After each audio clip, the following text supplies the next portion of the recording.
बढ़नी से झटब घर में जे ढुकले त बढ़नी से पिटब कोरिया म्यूजिक बाय विकास राज सीतामढ़ी। घर में जे ढुकले त बढ़नी से झटब घर में जे ढुकले त बढ़नी से झटब तोरा समझा क गेली हम हार रोज रोज दारू पी के करे छे बवाल करे छे बवाल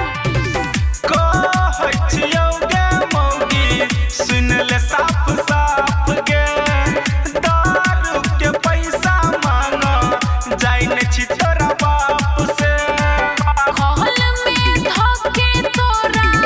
गेहूं लेखा कूटब घर में जे घुसबे त बढ़नी से पिटब घर में जे घुसबे त बढ़नी से झटब